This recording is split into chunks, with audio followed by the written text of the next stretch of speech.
Hi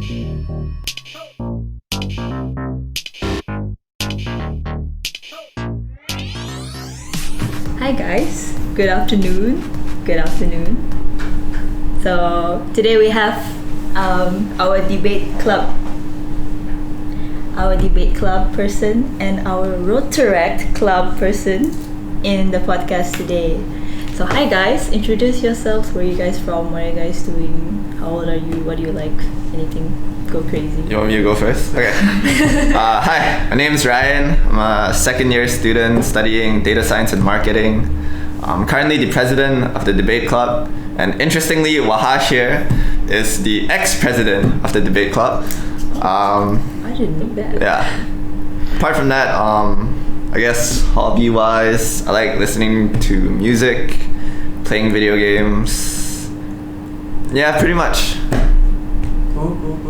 Hello, I'm Wahaj. I'm in my final year of marketing, and I'm the president of the Rotaract Club of Swinburne. And finally enough, Ryan's a part of my BLD for Rotaract, as well as my successor. So, as for hobbies, I like video games and music too, I guess. It's a common debate thing, I suppose. So, yeah. Cool. Nice to meet you guys. Welcome. I'm Kining. I am currently in my third year. Supposedly my final sem, but not my final sem. I'll be extending it till the end of next year. Hopefully, fingers crossed, everything goes well. And I'm studying multimedia design. As for hobbies, I like listening to music, playing some games. I like making little videos, editing. Yeah. Hi everyone, I'm Anne and I'm in my first year and I'm studying accounting and finance. Cool. So I noticed something interesting that you guys and myself said. You guys like playing games. So what games are you guys playing at the moment? So it's a lot of Among Us right now. Among Us. Oh, okay. Turns out lying to your friends is actually really fun. Yeah, it must be good debate practice. Yeah, who would have thought? Being an imposter. Debaters all love lying to their friends. But we're genuinely good people at heart, I promise you. Honestly, that game gives me so much trust issues though. Like, I can never trust the person that I'm playing with. Like the other day, she was the imposter. She was just smiling to herself. She was like, "It's not me!" Oh my god! Literally, I saw her face after that. She was like, you never know. I was like, okay. So is that the only game that you guys play, like Among Us? No, okay, so for me, I just started playing this other game called Metro Exodus. Oh, Okay. So I'm not usually a big player of FPS games, but this one looked interesting, so I tried it out. But honestly, I play anything and everything, to be honest, not very picky. Is it a new game? I've not heard of that one yet. Metro, no, actually. it's been out for a while. interesting. Yeah, got it for a good discount on Steam. Ooh, nice. Was it on season? No, it was like a one-off. Nice. Do you play games and other than Among Us? Among Us only. Only? You For should now play. lah, because like the reason I don't play games is that I'm scared that I will get too caught up with games, you know. She has a point. And then I forget my studies. True. But Among Us that's nice. It's a nice getaway game. Yeah. What about you? I used to be a huge FPS game freak. I used to compete in esports tournaments for FPS. But that was a while back. I kind of stopped because I realized I didn't want to spend 8 hours every day practicing video games. So, yeah. Practicing? Just practicing? Yeah, okay, it sounds weird, right? Practicing video games, like, aren't you playing video games? But like, at some point, if you're doing anything competitively, it becomes routine where, you know, you have to practice whatever you do. Yeah, that's true. True. And very time consuming. Yeah, it is took really. too much time. Actually, it takes a lot of commitment, especially for some people that likes to build their ranks, right? They have to keep playing. Otherwise, like, sometimes there's like a new season and everything gets reset and you're like, True. Okay, but for anyone out there that actually cares about their ranks while playing video games, your ranks mean nothing. toxic. Cool. Your ranks actually mean nothing. Like, your rank is useless in a real competitive setting. But anyway, that's not what we're here to discuss. You're right. So other than that, what have you guys been through, like, lately, the MCO and everything online, do you guys have more time to yourself, or do you like try to venture out something else other than playing games? I think MCO is a good time because actually I kind of enjoyed the first few phases of MCO. I'm not saying a pandemic is good, but I certainly did enjoy the extra time you have at home. Like if you're someone that's been aiming to do something or take up a new hobby, but you've been bogged down by work and all of that, MCO really gave you just an insane amount of time to pick up a new hobby and stuff like that. I started picking up, I picked up chess about 2 months ago. I became pretty obsessed about chess, which sounds like a very nerdy game, right? Yeah. Chess, but chess is a very conventional geeky game. But surprisingly, there's a lot of theory to chess because it's been played like thousands of years. Yeah. So it's actually a pretty interesting game. But MCO has given us, a lot of time to start new hobbies. Yeah, I agree. What have you been up to, Anne? I also think that I've been picking up my hobby as well, because I really like to play piano. So like the MCO is very flexible, like how we might have classes, but then it's online. So I managed to pick up some hobbies like playing my piano. I get to learn more new songs, and also cooking new dishes. Cooking new dishes, okay. What about you, Wahaj? Yeah, I think as Ran said, there was time. Some might say too much time. Because, some might say. Because there's only so much video games and Netflix that you can consume humanly. So for me, I found myself, I threw myself more into my studies, strangely enough, because now my procrastination didn't have consequences, because there was always that extra bit of time left over, since you're not allowed to go anywhere. So I did pretty well in that regard. Other than that, it was the usual cycle of wake up, play a game, lots of Netflix, eat something, go back to sleep. I see. Yeah, that's pretty nice. So you can, it's like not to say time management, but somehow the time managed itself for you, since you said that procrastination didn't get in your way as much as it used to. That's cool. I feel like it's dependent on your conscientiousness. Like people that have more time, like right now, since you have so much time, people that are more proactive are naturally going to benefit more. So then like people that are more conscientious are going to be doing these things. Like people that are more conscientious are going to feel more guilty just watching Netflix and reading comics every day in and out, to the point where you're going to actually do something else. Or you just get bored. Oh, that's true. To break the monotony, like, might as well study. Might as well, that's crazy. But it's good that you get to have time to yourself as well during the pandemic. Yeah, I realized, even though somehow, or a bad side for me, I feel like in the pandemic, because you're always at home, right? There's not really much of a diminished like boundary between work and rest. Because in my room, there's like one section for studying, and then like the next section is just me sleeping. So it's like whenever I wake up, I see my table, I'm like, oh, work. I get up, do my work, finish my work, eat, go back to my room, finish my work. And at the end of the day, you get things like, oh, you're just in your room, you can't go anywhere, right, during the MCO. Even though now the uni is open, but like there's a curfew as well. Yeah. So it's kind of hard in that sense. But it's good that you guys get some new things out of it. Actually, that's actually pretty interesting. The idea that like your border between work and play starts to get diminished during MCO. And then I don't know, I think like there has to be a question in the first place, like why is there a border between work and play, right? So then like conventionally before the whole pandemic, it's very easy for people to dissociate between work and play because there's a set schedule in your life. But now it kind of feels like you're losing control because all these borders are being diminished. That's true. I think it's a control thing, but I think it's just something we need to kind of adapt to. The new normal. For 20 years you've done one thing.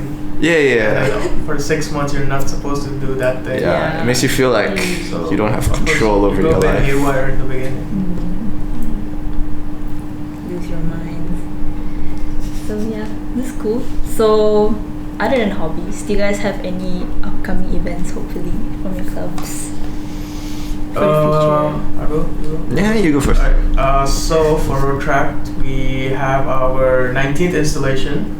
Mm-hmm. So we've been in business for 19 years now. Wow. Whoa, that's a long 20 years it's now, pretty yeah. long. And the funny thing is, we're a legacy club, which means that our current advisor, she was, I think, the second or the third president of the club during her time at Swinburne. Yeah. So our roots go way back to the beginning. Mm-hmm. So it's our 19th installation. It's on the 16th of October. And This month, actually. sorry? This month, actually. Yeah, it's next Next- Friday. Next Friday. It's on next Friday. Exciting. You're all welcome to join. Yeah. You notice Ryan promoting it because he's the OC of the event. So so that's our social aspect event, but we do have a community service project, Mm-hmm. which I guess we can announce now, I suppose. Oh, We we're on the early information. The early birds. it's the inside scoop. Yeah. So our community service project is we call it Project Highlight because it's part of a series we're hoping to do. Mm-hmm. So we found a foster home in Matang, and they're the sweetest people. This couple, this auntie, we call her Umi now, and her husband. They're raising these 16 boys of all ages, from I think ages 12 to 19. And so we found them, and basically a community service project has to do with their education Yeah. and their motivation to study and do better in life. So basically what the project is we have 4 phases so far that we've identified. So we will be starting that by the 24th of October. Oh, So that's we'll, easy. so we'll start with donate books and then carry out activities, and then we're actually collaborating with you guys to do the public speaking and motivating to help them speak better, develop skills, and then I think the last phase is we'll help them with their pantry needs every month. So because Rotaract, we have a lot of resources available to us, we can collaborate with our high school partners. So with their help and with our parent club's help, we hope to bring an impact to their lives as well. That's So, pretty nice. yeah. Yeah. It's very meaningful as well. The reason we're calling it Highlight is because we're just starting and we're trying to highlight the problems. But hopefully we want to work with a larger organization like an orphanage, so that would become Spotlight at that point. So this is like a trial and error kind of situation. That's cool. I feel like a lot of people don't actually know the difference between foster and orphanage, because there isn't, I mean, the line between isn't as, it's quite similar, right? But it's not similar. Yeah. So how would you differentiate the two things? Okay, so orphanages are more like temporary stays where children or who don't have parents or don't have families, they can find support or they can find like shelter, but only until they turn into adults, they turn 18, and then they're usually sent out into the real world. But with fostering, it's more of a parental setting.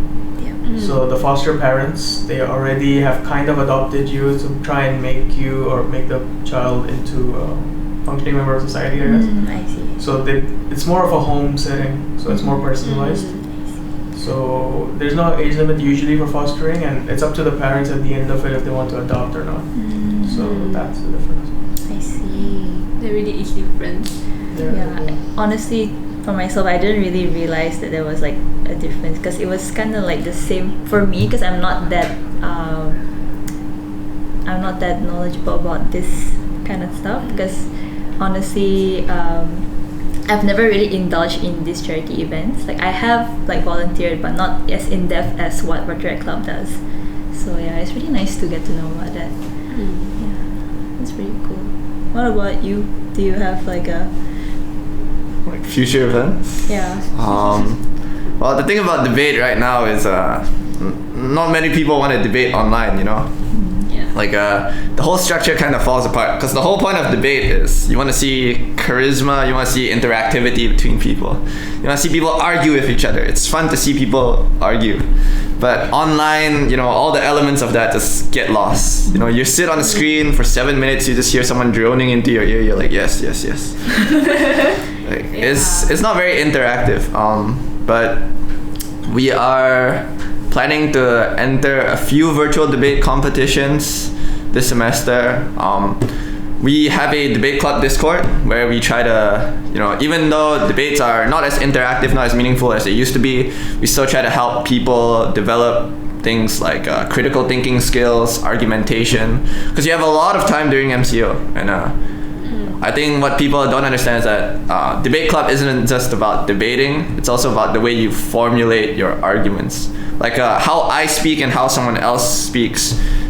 If you pay attention to the way that people speak, you'll find that they always have an objective or interior motive inside them for what they want to accomplish. Like if I'm saying a sentence to you, the way I word my sentence and the words I use always has a deeper meaning, because at the back of my mind, there's an objective or a message that I want to convey to you. And so it's like things like these kind of speech skills and critical thinking that you can develop in debate instead of just, arguing with people, which is fun. So we try to help people develop that on our Discord as well. I agree. It's like gonna be very different how online and also physically it's very different definitely. But it's also good how like people have their own platform as well to improve their debating and also their public speaking skills. That's cool. It's like an online workshop. Yeah, kinda. We have weekly meetings every week, or if you guys want to pop into Discord anytime, it's completely fine. That's really nice. Yeah. Excellent plug. It's a chill thing. Please join the Discord. Yeah, we can even play Among Us together. Wow. I see now. Well, yeah. I guess with the really good run of events, let's take a short break. Yeah. See you in the next part.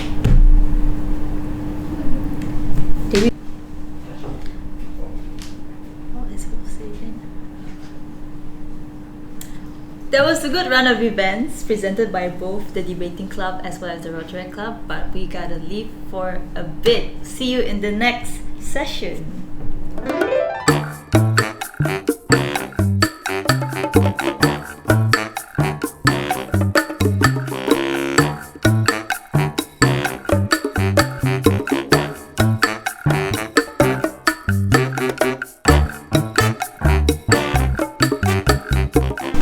We're back with another session. So Anne has a question. She was curious about this a while ago. Yes, I'm very, very curious about this. So Wahaj, may I ask you, how important is community service in your perspective?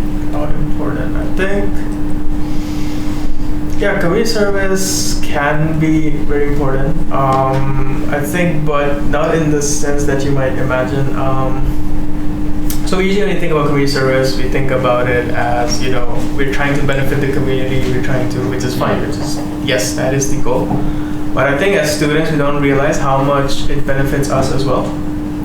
So for instance, for example, give you an example of an old project we did. So around 2 years ago, we did a project where the club went to a special needs school. And then we provided them with their books and we painted the school, and there were around 30 to 40 volunteers from Swinburne who went over to that school and they painted the school.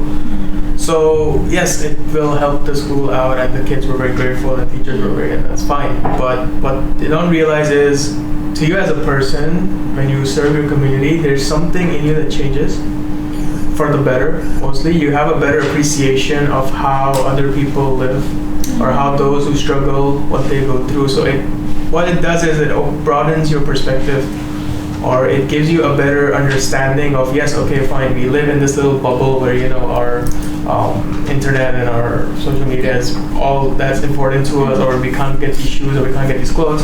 But then when you do community service, you realize there's people who can't get food or can't have access to basic education. So it really, I think it makes you a better person in the long run. I hope that it does. I believe so. But I think community service is important in that regard, where you get to the feeling of giving back is undescribable, truly. You don't know until you do it, and it's not, because that's one thing you don't want to brag about to people, because that's one of those things you want to do it for yourself, and more importantly, you want to do it for those who don't have it. So I think, yes, to answer your question, short. I get it. Thank you, Wahaj. Put it shortly, Because I think that like what we do might be very little, but then to them it might mean a lot to them. True. Yeah. So it's a really big dawn of realization. Yeah, the first few times you will get a culture shock, but in a good way. In a good way, a good culture shock. Yeah, I agree. So, do you think there's like an entry level of how young you should start getting into charity work or giving back to the community? Sorry. Not really, to be honest. I think when you're much younger, I think it depends on your parents. Mostly, if they're doing it, you might want to, because we all have that thing where we want to emulate our parents. Yeah. So at that point, I think it's. I mean, when you're too young, I can't really say, but. The good thing about the Rotary family, from our parent club to us, to there's a level below us as well. We call them interactors. So those are high school students. So they are pretty independent. They're basically a running model of what we have here at Swinburne. So they're already doing it at their level. So I think there's no as such entry level. I mean, even if you've never been an interactor, you can always be a Rotaractor. So yeah, I think there's no barriers to entry, to be honest. I think it's pretty open for all. I mean, a simple act of kindness goes a long way. I mean, charity can be anything from giving a dog some water to, of course, bringing around world peace. I mean, there's no stopping charity. True. That means we can start anytime and anywhere. Yeah, I mean, you could smile at a person, that's giving back as well. So you never know what small action of yours could be beneficial to someone and how. That's true. So, yeah. They do say that charity starts at home, right? Yeah. Cool. Sorry. Yeah. It's a nice home you live in. I live in a hostel, bro. What does that mean? Well, so to people who have actually not started doing charity work, what would you say to get them engaged to actually start? I would say like any experience in life, to give it a try. There might be, I mean, it's not I think I'd say that, okay, you might not have had the opportunity to do it. I mean, but that's the thing, the opportunities don't come to you. You have to go and find them. Yeah. So I'll do a bit of plugging here, it's fine. So with Rotaract, right? So you won't find us actively recruiting people because that's not one of our priorities. So usually our members, they usually find us anywhere. They either see our work previously, or when we do release an event promotion or something, they will join us, and usually our recruitment is direct recruitment. So I would say that you can, if you are really interested to take a part in your community, take an active part in your community, I would suggest highly that you can find we're not the only club at Swinburne who does community service, for starters. Yeah. But so I would say that in general, find one of these clubs. You can find us, you can find Leo or Charity Cruiser or whoever, and just participate. Yes, you might find it to be a lot of legwork in the beginning, so you're carrying stuff mostly, which is how we all started, to be honest. But then as you become part of the board, as you become part of the committee, you'll find that there's much more benefits as you go along. I agree. I feel like giving back to the community means so much, especially recently, because with the whole pandemic situation, a lot of people don't really have like jobs, or it's really hard to get into a job, and people who are already having like a hard time to actually settle with the economy, is already finding it much harder to do so. With the whole welfare. So with that being the case, what do you think is the importance of speech? Like, how would you put that into welfare? Like, how would you bring it up? Well, I mean, at the end of the day, you gotta communicate with people, right? Like, people really underestimate the, I'd say, importance of efficient language. Like, if you really think about it, without language, because we are grown up in language, but if you don't have language, like, I can't tell Wahaj if he annoys me by sitting opposite me. Like, I can't tell him that he's annoying. But with language, I can demonstrate it in multiple ways. in many ways that can hurt him emotionally and spiritually. And the whole idea is that if you want to achieve anything impactful in life, even in community service, speech is going to help you a long way. So 2 aspects. Let's talk about speech in the sense of the people that you're actually trying to help, and speech in the sense of you trying to help others. So first of all, obviously for anyone to be successful, you need to be able to speak fluently. Like in a business perspective, you need to be able to tell people and communicate with people about your ideas, what is the objective, how do you actually plan on doing these things. You need to be able to communicate effectively with people because you don't want to sound like a prick when you're talking to people. So for a lot of people, I'll sound like a prick to Wahaj, but for a lot of people, especially in backgrounds where, like rural backgrounds, in kampongs and all that, in orphanages, where they don't have access to education, it's very hard for them to access higher levels of career and higher levels of economic opportunities because they're limited by their speech. So obviously, speech is an important factor, whether you want to develop your career, whether you want to talk to people, like speech. Being able to talk to people and get your message across just helps you in everything that you do. But like if you're someone that wants to help these people, like if you're someone that wants to participate in welfare, how important is speech to you? Well, obviously, like if you're working in Rotaract and you want to pitch an idea to help people, if you can't effectively communicate to your stakeholders and your sponsors why this project is useful, like why we should do this project, then obviously you're gonna fail because people aren't enticed by your idea. So speech is very important. Not just being able to speak, but how you want to speak to people. Yeah, I agree. I agree. A lot of people tend to think that speech is just talking, but it's actually a lot of listening, being diplomatic, hearing the other person out, working with other like people across the team. Like it's not just you speaking, because some people, they may have really, really good points, but others may also have as well, but they tend to not want to bring it into the whole situation. Then it ends up just being one person working in a group of maybe 5 people. Yeah. That's an interesting point, because you'll notice that what happens if you're not really good at delivering your speech, if you're not very good at communicating people, and you're working, like, let's say in a group of 5 people, right? And you're working in a community service project. So if you have better ideas and a better way to execute the framework and yada yada, help people, but you can't communicate them effectively, then you're just going to be overshadowed by the guy that speaks louder. Like even if you're, right? Like I'm speaking loudly now, so I could be wrong, but I'm speaking louder.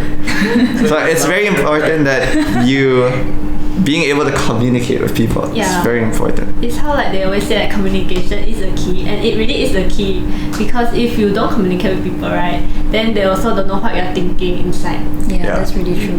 Yeah, because some people might not take, like for example, you say something, the other person, like for example, I'm talking to Wahaj and I mean this thing, but he might not take it as that thing. You know, so it gets twisted. It's like the game, you know, when you're like standing in the line and someone whispers something to you and you have to act it out, and the last person that figures it out gets it wrong. So it's like kind of works that way. Yeah. So with that being said, do you think there's any cultural differences that might hinder how you deliver, like especially in your clubs, or like how you give out your speech, or how you give your service to the welfare of others? Cultural differences. Well, that's interesting, isn't it? Because I'm international. Yeah. And the communities we usually serve are those rural Sarawakian ones. And of course, I can't speak to them on like as we're speaking now. I can't hold a conversation with them. That's not their fault. I can't speak the language. It's fine. But I found that language barriers usually only go so far to hinder you.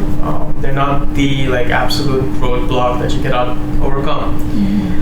So as far as I'm concerned, I know of very few internationals who've been part of Rotaract for a while now, over the years as well, and we've never had that problem where we couldn't communicate, because usually our local friends, like right here, they would help us help us get the message across. Ryan can't speak Bahasa Sarawak, that's his problem. But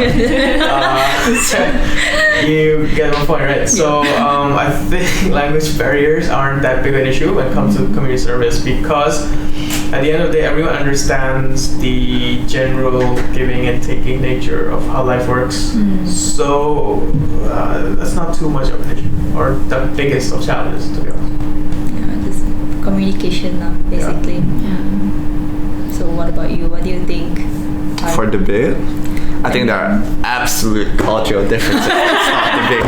There are absolute cultural differences that stop debate. But okay, basically, I think Asian culture is pretty hindering towards argumentation, because Asian culture isn't as liberal as Western culture. Argumentation is not a core aspect of Asian culture. So you'll notice in a lot of Asian households, you're not encouraged to participate in conversation, or you're not encouraged to argue and develop views. The main, the core concept is authoritative figures and the hierarchical authoritative model. Yeah. Listen or you leave. Yeah, you listen or you leave, and it kind of makes an impact where sometimes you want to talk to people, but if you push your agenda too much, or you argue a bit too much, and even not just like directly opposing someone, but just giving a casual conversation, and you defend your views. Sometimes I find Asians to be a little bit more. What's the word? They think you're coming off a little bit too strong. Yeah, but I think that's just simply an after effect of the tradition, because argumentation is not something that's celebrated in Asian culture. That's true. Yeah. It's always like, for example, I think we can easily take like our families, like our elders. So whatever the elders say is always right. So whatever you say isn't right. So yeah, I guess. Not question them either. It's not They're not encouraged to ask questions. Yeah, exactly. I've said this is correctly, but why? How dare you talk about it? Yeah. It's not a matter of saying words. You'll notice that language isn't a matter of saying words. Language is simply the medium of which you want to get your point across. Like, for example, like Wahaj saying that language barriers aren't a big thing in they can only go so far in projects. It's because at the end of the day, language is only a means to an end of showing your objective.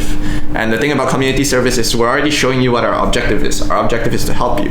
So the same thing should be with language. It's not about how you say it, but what is the objective behind what you say. And the thing about Asian culture is that the objective is usually authority, and the objective is usually authority in Asian cultures.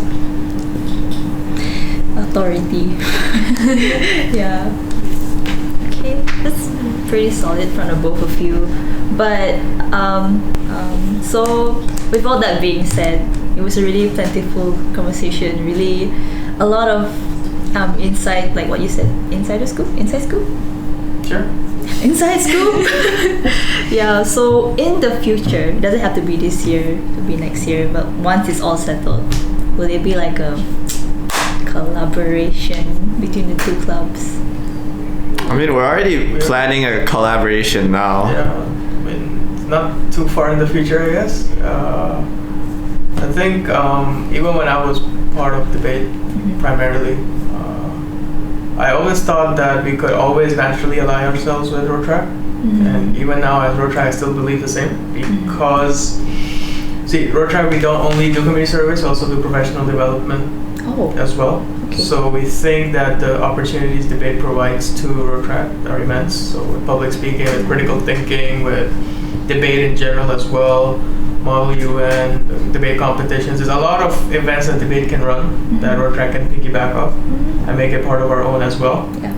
Because we usually look to do a lot of professional development projects as well. Like this year we did coding already, for example, right? Coding for beginners. So I think there's a lot of opportunity, and funny thing is we are already collaborating with Rotaract for our project Highlight, where we are asking them to step in and help the children in the foster care to develop public speaking skills.